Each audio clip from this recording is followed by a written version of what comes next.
안녕하세요. 삼국지로 인생을 말해주는 남자 황상규입니다.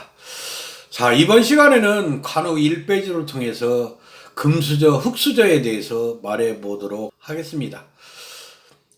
2016년 최순실의 국정농단 사건이 터졌을 때 정의라는 돈도 실력이다라는 말을 통해서 돈으로 대학 가는 것을 정당화시켰습니다. 그때 국민들은 크게 분노했죠. 또한 최근에는 조국 사태로 인해 금수저가 아니고는 좋은 대학에 갈 수 없다는 것을 알게 되었습니다. 그래서 또한 국민들 굉장히 분노했죠. 그런데 불행히도 인류 역사를 보면 이런 일은 항상 반복되었습니다. 삼국지도 외에는 아니죠. 삼국지에도 엄연하게 금수저와 흑수저가 항상 대립되어 왔습니다. 원술은 명문가 출신답게 항상 금수저만을 사람 대우를 하려고 했습니다. 반면에 조조는 흑수저라도 능력만 있으면 크게 기용하려고 했습니다.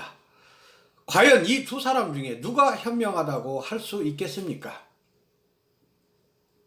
마침내 조조와 원소를 중심으로 한 제후연합군이 한자리에 모였습니다. 황제를 보필한다는 명목 아래 국정을 농단하는 동탁을 제거하기 위해서였죠. 그 자리에 유비 삼형제도 참석하게 됩니다. 유비 삼형제는 도망자였지만 공손찬의 도움으로 현령이 되었고 마침내 연합군에 가담하게 된 것입니다. 그래서 연합군과 동탁군은 싸움을 시작하였습니다. 그런데 동탁의 장수는 여포가 아니라 화웅이었습니다.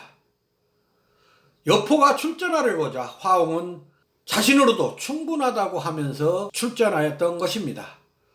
그 결과는 화웅의 승리였습니다.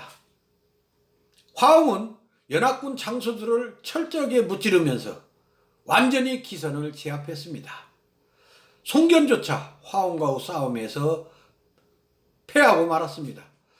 그러니 연합군의 사기는 완전히 땅에 떨어졌습니다. 그때 관우가 자신을 출전하게 해두려고 했습니다. 그러자 명문가 출신인 원술은 관우에게 직책을 물어봤습니다. 관우의 직책은 마궁수였기 때문에 원술은 그 소리를 듣고 감히 마궁수 따위가 장수들이 할 수 있는 싸움에 나서냐고 핀잔을 주었습니다. 그러나 옆에 있던 조조는 기세가 아주 능능하니 장수로서 조금도 모자람이 없다고 하여 출전하도록 했습니다. 또 조조는 출전하기 전에 따뜻한 술 한 잔을 관우에게 먹고 나가라고 했습니다. 그러나 관우는 화웅의 목을 패고 술을 먹겠다고 하며 곧바로 출전하였습니다. 그리고 단 1합에 화웅의 목을 베고 달려와서 술을 마셨습니다. 그런데 그 술은 아직도 따뜻한 온기가 남아 있었던 것입니다. 이것이 유명한 관우의 일배주입니다. 이 관우의 일배주를 통해서 우리는 금수저만이 일을 할 수 있지 않다는 것을 알 수 있습니다.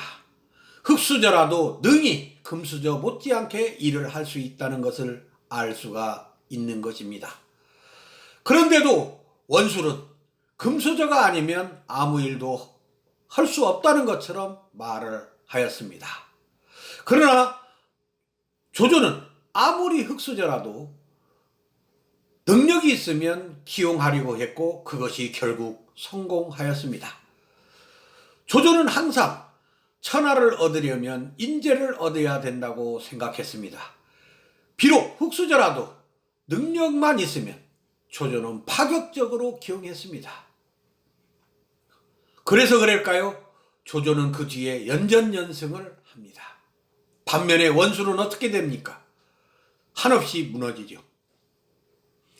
우리는 이것을 볼 때 꼭 금수저만이 능력이 있는 것이 아니라 흙수저라도 충분히 능력이 있다는 것을 알 수가 있습니다. 그런데 지금 대한민국은 어떻게 돌아가고 있습니까? 금수저가 아니면 좋은 대학에 갈 수도 없고 결국 좋은 직장에 취직할 수도 없게 되어 있습니다. 참으로 폐쇄적인 사회가 되어 있는 것이죠. 그러나 우리가 좋은 대학을 나왔다는 것은 무엇을 의미하는가를 한번 긴밀히 따져볼 필요가 있습니다. 좋은 대학을 나왔다는 것은 읽기 쓰기 그리고 개념 파악 같은 것들이 다른 사람보다 좀 뛰어나다는 것을 의미하는 것입니다. 그렇지만 그것이 곧바로 능력이라고 할 수 없습니다. 진정한 능력은 읽기 쓰기 개념 파악뿐만 아니라 그것을 통해서 세상의 흐름을 파악하고 좀 더 나은 세계를 기획할 수 있을 때 그것을 우리가 능력자라고 말할 수 있는 것입니다. 우리 정치판을 보면 인류 대학을 나오고 고시 패스를 해서 성공한 사람들이 많이 있습니다. 그런데 그 정치가들을 보면 참으로 암울하기만 합니다. 전혀 세상 물정도 모르는 것 같고 오만해서 상대방을 인정하지 않고 막말로 공격합니다. 그러면서 정치판이 혐오판으로 바뀌어지는 것입니다.